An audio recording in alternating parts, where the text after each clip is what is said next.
আসসালামাইকুম। কেমন আছেন সবাই? আশা করি সবাই আল্লাহ রহমতে ভালো আছেন। কি নিয়ে আসলাম আজকে? দেখেন, পালং বিচি নিয়ে আসলাম। এই পালং বিচি আমি কিভাবে করছি জানেন? এটা কেমন করে হয়েছে দেখছেন? শুধু দুই পালা হয়েছে এই বিচিগুলা। এগুলো আমি শিখাই দিই আপনাদেরকে। পালং আপনারা বর্ষার জন্য কিনে রাখবেন।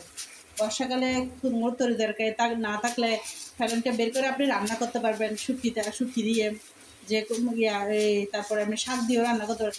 এই পালংটা এখন আমি একটু পলির ভিতরে অল্প করে দিছি। দুই মুঠ পলির ভিতরে দিয়ে দিবেন। 2 মুঠ যখন পলির ভিতরে দিয়ে দিবেন, তখন দিয়ে একটা স্যাঁচনি উতা আছে না, এই উতা দিয়ে স্যাঁচা মারবেন, আস্তে আস্তে স্যাঁচা মারবেন। এগুলো সব দুফালা হয়ে যাবে। দুইটা করে এভাবে করে স্যাঁচা মারবেন। দেখবেন যে এগুলো সব দুইফালা হয়ে যাবে।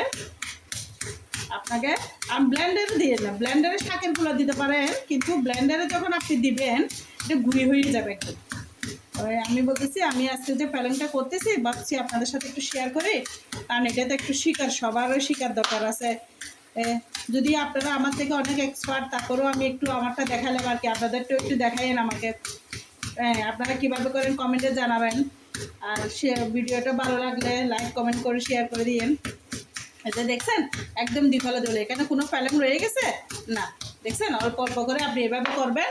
1 কেজি ডেলি করে রাখেন, করে এগুলো বাঁচতেও কষ্ট নেই, এত একটু ঝেড়ে আপনি বিচাতে দিয়ে রান্না করে ফেলতে পারবেন। এই যে দেখেন আমি করছি, এভাবে করে করবেন, দেখবেন যে দুই ফালা হয়ে যাবে। এগুলো রান্নার সময় একটু গোটা গোটা থাকবে। দেখছেন এভাবে আপনারা কীভাবে করেন আমাকে জানাবেন। দেখেন অনেকে হয়তো আমার থেকেও বেশি ভালো পারেন।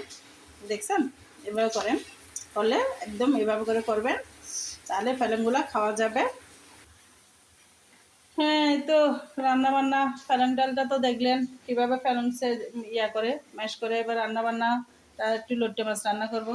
লোট্টে মাছ একটু শখ করে আমার একটু ইচ্ছা হয়েছে, কয়েকটা শখ করে কয়েক টুকরা দিলাম, কচুর মুখি দিয়ে দিলাম।